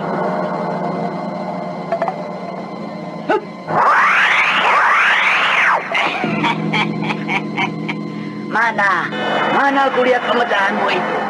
Apa kau sungguh-sungguh atau hanya bicara semaumu saja? Ha? Ayo, lakukanlah muridku yang baik. Ketika sedang asiknya, Raden Purbaya memperagakan jurus pemecahan dari Jerangkong Hidup. Tiba-tiba, telinga Jerangkong Hidup dan Mamang Kuraya mendengar langkah beberapa orang yang menuju ke arah di mana mereka berkumpul. Stop Purbaya. Ada apa, Guru? Ada beberapa orang yang sedang menuju ke tempat kita. Biar, aku akan membereskannya dulu. Jangan Guru. Jangan sembarangan membunuh orang. Telah kau pun akan kuajarkan bagaimana caranya membunuh orang, bocah. Bagaimana cara membunuh orang tanpa ketakutan seperti anak tikus. Ternyata orang itu lagi. Oh, Bibi Wulan, Bibi Sariti. Wanita cantik, apakah kau memang sengaja mencari mati hingga datang kembali ke tempat ini? Setan, aku hendak pergi ke Kalicakak. Aku harus tiba secepatnya. Aku tidak peduli siapapun di hadapanku. Iya, kau memang harus mati. Jangan, Guru, jangan sakiti Bibi Wulan. Kau benar-benar murid tidak tahu diri, bocah. Kau selalu menghalang-halangi tindakanku. Orang tua, siapakah kau sebenarnya? Kami mengenal baik Raden Purbaya yang menjadi muridmu itu. Kami hendak pergi ke Kalicagak. Dan lagi, kawanku ini dalam keadaan sakit. Jadi kami tidak mungkin akan mengganggumu. Kenapa kalian jadi marah dan ingin membunuh kami? Setan alas! Benar-benar sial aku hari ini. Ada seorang anak bau kencur yang berani panjang lebar berkhotbah di hadapanku. Jangan, Guru! Guru boleh membunuh saya dulu sebelum membunuh mereka. Mereka adalah orang-orang yang baik pada saya. Hei, Purbaya, kau benar-benar manusia tidak tahu diri. Karena kau, aku jadi dibuat bulan-bulanan oleh banyak orang. Kesialanmu benar-benar telah kau tularkan padaku. Aku benar-benar menyesal telah berkawan denganmu. Pergilah cepat dari sini, Raden. Atau diamlah kau di sana. Jangan membuat aku menjadi muak dan bangkit dendamku padamu. Anak setan, aku tidak tahu menahu tentang kematian ibumu. Anak manja, tidak tahu diri. Pangeran miskin, pangeran melarat. Kau kini bukan lagi kasta kesatria. Kau adalah sudah manusia hina yang melarat. Kau bunuh kau pangeran hina. Raden Karmapala yang telah mendapat tamparan dari Raden Purbaya menjadi semakin galak. Dan kini ia menyerang dengan membabi buta. Akan tetapi kali ini yang dihadapi adalah Raden Purbaya yang lain. Purbaya yang telah 2 hari 2 malam mendapat gemblengan khusus dan juga telah menerima limpahan tenaga murni dari Mamang Kuraya. Karenanya, Raden Karmapala menjadi bulan-bulanan dari Raden Purbaya. Hentikan dulu anak itu, Sariti. Raden, hentikan. Berhenti, Raden. Biarkan Bibi. Anak yang tidak tahu diri ini harus kuberi pelajaran. Minggir, Bibi Sariti. Oh, tidak. Raden harus menghentikan perkelahian ini. Minggir.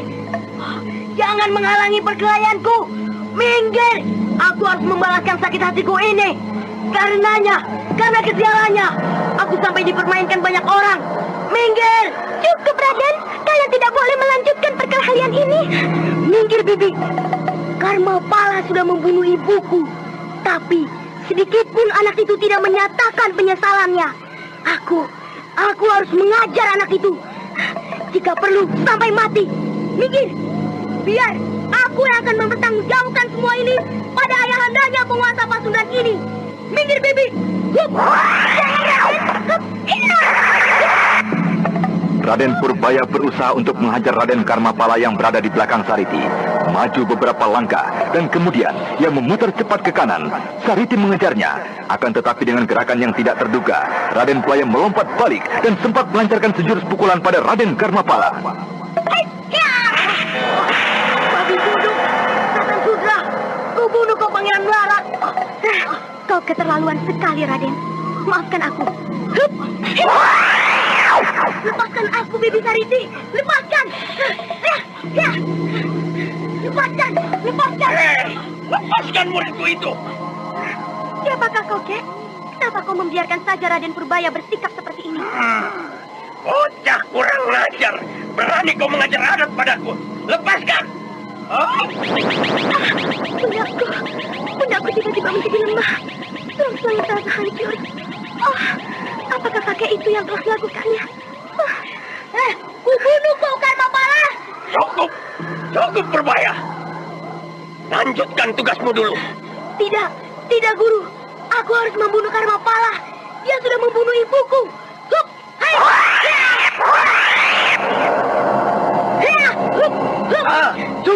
Cukup Purbaya. Kakek, lepaskan totokan ini. Aku harus membunuh anak itu. Anak tidak tahu malu. Apakah memang untuk jadi orang pengecut yang tidak tahu malu, kau mempelajari ilmu olah kanuragan? Ingin membunuh lawanmu yang sudah tidak berdaya seperti itu? Pengecut! Siapakah kau, bocah? Pergilah kau kakek kurus. Setan jelek. Kau pastilah guru dari Purbaya. Pergilah dari sini. Kurang ajar. Kau berani meludahiku.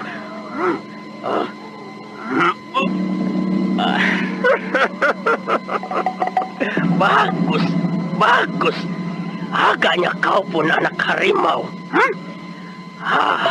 Aku akan memelihara 2 anak harimau yang kelak akan dapat menghiburku. Bagus. Nanti kau akan dapat ikut bersamaku, bocah. Aku akan memberi kesempatan padamu untuk berkelahi setiap hari dengannya. Hei, ayo Purbaya, tunjukkan pada kakekmu jurus yang kuajarkan tadi. Tapi saya tidak dapat bergerak, Guru. Tuh. Saya dapat bergerak kembali. Terima kasih, Guru. Sudah, lanjutkan segera tugasmu. Baiklah, Guru. Nah, perhatikanlah, Kek. Tanpa berkedip sedikit pun, Mamang Kuraya memperhatikan setiap gerak dari Raden Purbaya. Gerakannya yang sudah berisi kekuatan membuatnya kini mampu untuk bergerak lincah bagaikan ular yang meliuk-liuk. Sampai akhirnya, ketika sampai pada gerakan menggunting, Raden Purbaya menyambar benda kecil pemberian dari jerangkong hidup dari ikat pinggangnya dan melemparkan ke arah kakeknya.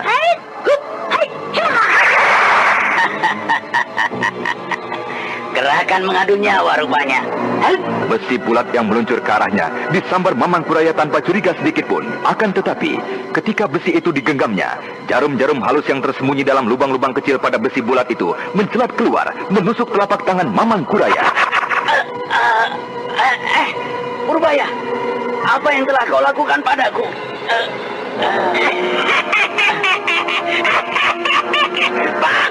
Bagus Purbaya, rencana kita berhasil. Raden Purbaya sesaat terhenyak ketika melihat akibat total dari lemparan senjatanya. Sedangkan Anting Wulan dan Sariti menggeram marah melihat kecurangan yang dilakukan oleh Raden Purbaya. Belum lagi sirna keterkejutan mereka. Tiba-tiba, Jerangkung Hidup, iblis maha ganas yang sejak tadi memendam rasa penasaran, melompat menyerang Mamang Kuraya yang sedang dalam keadaan lemah akibat serangan racun dari ular api yang terdapat dalam besi bulatnya. Bagus, bagus Purbaya muridku. Kau sudah berhasil melaksanakan perintahku. Mati kau Kuraya.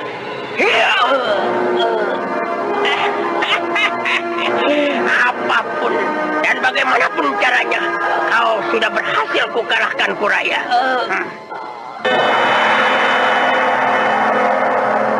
Anda sekarang masih mendengarkan Sandiwara Radio Babat Tanah Leluhur di channel Fauzan Ihsan.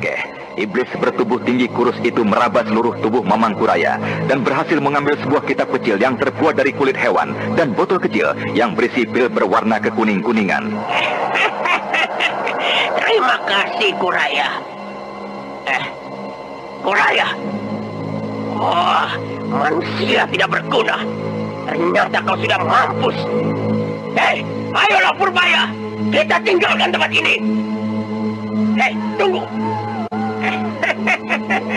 Kau pun ikutlah aku, bocah. Hei, jangan bawa anak itu.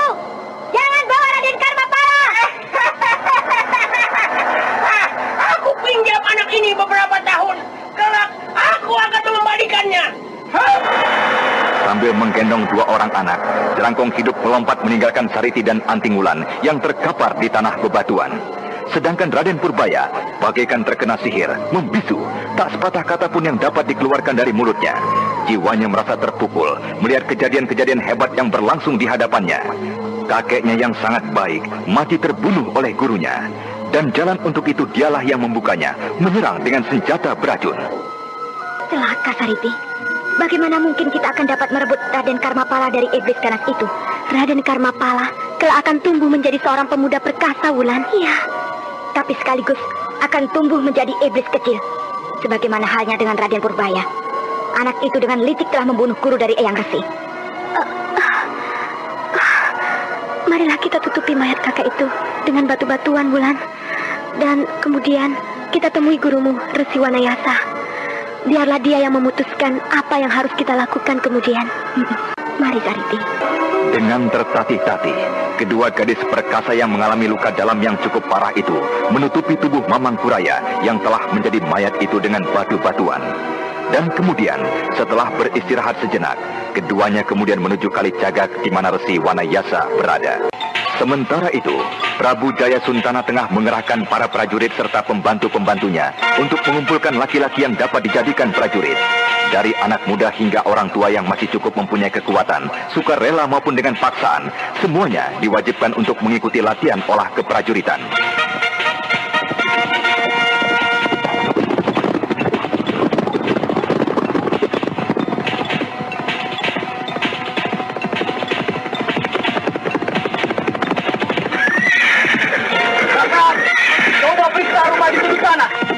Periksa rumah-rumah di sekitar sini.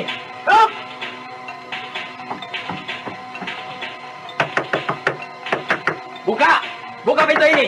Kami prajurit kerajaan. Ada apa Tuan prajurit datang kemari? Minggir, beri aku jalan. Iya. Mari silakan masuk Tuan. Mana keluargamu yang lain?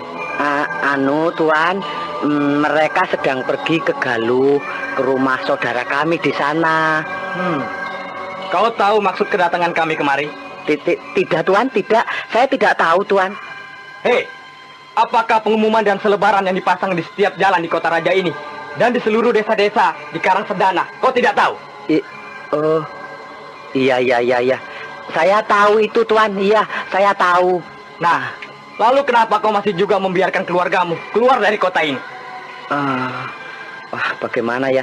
Tapi Tuan, anak saya yang tertua sudah dibawa ke istana itu untuk mengikuti latihan olah keprajuritan begitu. Sedangkan anak saya yang lain masih terlalu muda untuk itu Tuan. Dan lagi anak itu tidak tertarik untuk begituan. Anak itu bercita-cita hendak melanjutkan pekerjaan saya, berniaga. Ya. Persetan semua dengan cita-cita anakmu itu. Sang Prabu memerintahkan agar setiap anak muda dan orang tua yang masih cukup kuat untuk dididik olah keprajuritan. Dan semua harus mengikutinya. Iya. Tapi anak saya itu masih sangat muda sekali, Tuan. Iya, tapi mana anak itu? Kau sudah menyembunyikannya. Jika demikian, kaulah yang harus menggantikannya. Jangan, Tuan, jangan. Saya sudah tidak mempunyai kekuatan untuk membawa tombak. Aduh, Tuan, apalagi harus membunuh orang. Ya, jika memang jumlah yang kami cari mencukupi, kau akan kami kembalikan. Ayo, bawa orang itu. Baik, Tuan, ayo. Jangan, Tuan, jangan bawa saya. Sebentar dulu, Tuan. Tunggu dulu. Aduh, ini ada yang ingin saya katakan. Hei, berhenti dulu. Ada apa? Saya mempunyai sesuatu untuk Tuan. Tunggulah. Hei, ayolah cepat. Kami harus segera kembali. Iya, sebentar, Tuan. Ini, Tuan, ini. Jika saja Tuan mau membiarkan saya tetap di rumah ini, saya akan memberikan kalung ini untuk Tuan. Coba berikan padaku kalung itu. Ya, ini, Tuan. Saya akan memberikan sebuah lagi pada Tuan yang lebih besar jika Tuan berjanji tidak akan mengganggu kami sekeluarga. Anak kami yang kedua ini masih sangat muda, Tuan. Tolonglah saya ya, Tuan. Mana kalung yang lainnya? Tuan, ada pada istri saya. Tuan dapat kembali ya 2 hari lagi. Saya dapat memberikan kalung itu jika istri saya sudah kembali, Tuan. Baiklah. Kau selamat sekeluarga. Aku akan kembali 2 hari lagi kemari. Ayo kita pergi. Ya, Ki.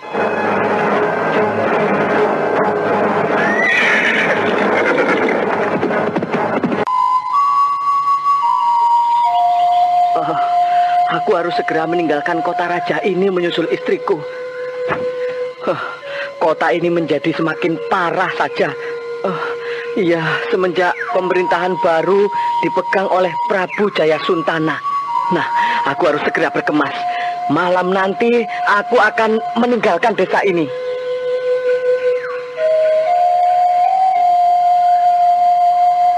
Demikianlah suasana di kota raja Karangsedana. Ketenangannya mulai terusik karena ulah dari Prabu Jayasuntana sendiri yang harus segera menepati janjinya pada Ranghyang Prabu Sora yang telah membantunya mendapatkan kekuasaan di Karangsedana. 10.000 tentara harus segera disiapkannya.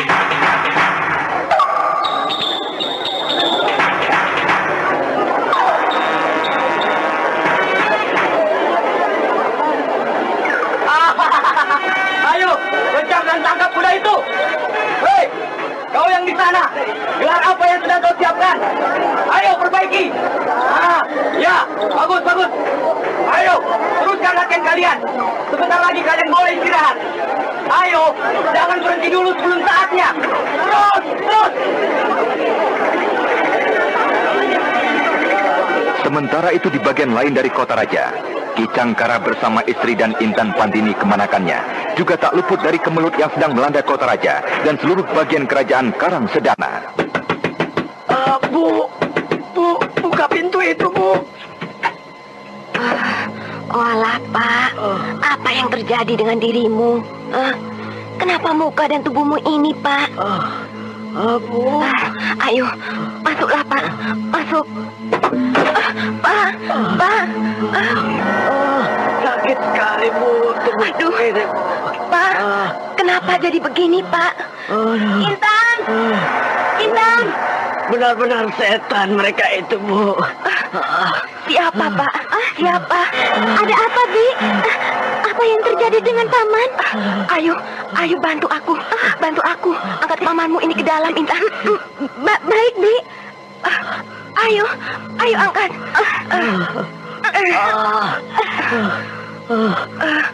Letakkan di bali-bali itu. Letakkan di sini, Intan. Mereka bukanlah manusia, Bu. Bukan penguasa. Ada apa, Paman?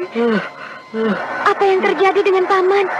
Bukankah Paman tadi pergi membayar pajak? Ya, begal-begal antek dari Jayasuntana itu memaksa aku untuk melepaskan cincin permata yang kukenakan. Lalu Pak? Aku berusaha untuk mempertahankannya. Melihat sikapku yang akan melawan mereka dengan serta memukuliku beramai-ramai. Perampok? Ya, mereka adalah perampok yang licik. Mereka mengambil cincin permataku dengan alasan untuk pembangunan dan perjuangan bangsa. Perampok licik. Kau harus melaporkan semua perbuatan mereka pada Pati Darpo, Pak. Mereka semuanya sama, Bu. Ketika prajurit-prajurit itu sedang memukuliku, Pati Darpo datang. Dan orang itu sedikit pun tidak menaruh perhatian padaku. Kita harus segera meninggalkan tempat ini, Bu. Sebelum penjagaan di sekitar kota raja diperketat. Tapi kemana, Pak? Kemana kita harus pergi, Pak? Kemana sajalah, Bu. Yang penting kita harus segera meninggalkan neraka ini. Aku mendengar Ki Darpo merencanakan akan memperketat penjagaan kota raja, Bu. Ya, baiklah. Kita tinggalkan tempat ini. Kita dapat membangun rumah dengan permata-permata yang kita miliki di Indraprahasta, Sumedang Larang, ataupun Galuh, Pak. Ya, kita tinggalkan kota raja setelah hari gelap, Bu. Kau pergilah bersama dengan Intan. Dan tunggulah aku di luar gerbang kota raja. Aku akan menyusulmu setelah beberapa saat. Kenapa Paman tidak bersama-sama saja? Aku khawatir mereka akan mencurigai kita jika kita pergi bersama-sama. Tapi kan Paman saat ini... Siapa yang akan menjaga Paman jika sampai terjadi apa-apa dengan Paman? Tidak, Intan. Aku tidak apa-apa, Intan. Pukulan-pukulan mereka hanya melukai kulitku saja. Memang terasa sakit sekali. Tapi setelah dibasuh dengan air, tubuhku pasti akan menjadi segar kembali. Ayolah cepat berkemas-kemaslah kalian. Baiklah, Paman. Biar aku yang mengemasi barang yang akan kita bawa. Kau masaklah air untuk membasuh luka-luka pamanmu, Intan. Baik, Bi. Gerbang itu dijaga oleh beberapa orang prajurit. Mudah-mudahan saja istri dan kemanakanku Intan tidak mendapat kesulitan. Ya, mudah-mudahan 1 jam lalu istriku lewat gerbang ini. Ya, kini giliranku. Aku tidak berani memandang prajurit penjaga itu. Oh, Dewata, tolonglah hambamu ini. Hei, di sana! Berhenti dulu! Mau kemana kau malam-malam seperti ini? Ke desa sana, Tuan. Ke desa Muarasari. Hei, bukankah kau yang tadi siang membayar pajak? Apa perlumu ke desa itu? Saya hendak berobat, Tuan. Apa keperluanmu ke desa Muarasari?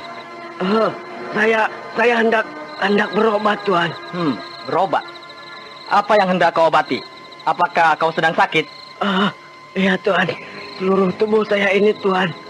Bukankah Tuan juga tadi ikut memukuli saya? Iya. Iya. Jadi kau hendak mengobati luka-lukamu itu? Nah, pergilah. Hampir saja. Untung saja aku dapat menyebutkan alasan yang tepat. Aku harus mencari istri dan kemenakanku. Kukira ia tidak menungguku terlalu jauh dari pintu gerbang ini. Oh, itu dia suara istriku. Di manakah kau, Bu? Kenapa kau sampai bersembunyi di tengah semak itu? Pak, apa kau kira prajurit-prajurit peronda itu yang lalu lalang di sini tidak akan mencurigaiku duduk berdua di sini, Pak?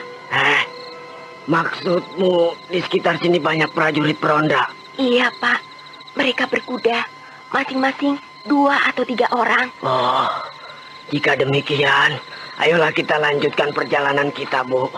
Kita harus menghindari peronda-peronda itu. Ayo, Pak. Mari, Intan. Bu, awas, Bu. Intan, sembunyi. Peronda-peronda itu datang.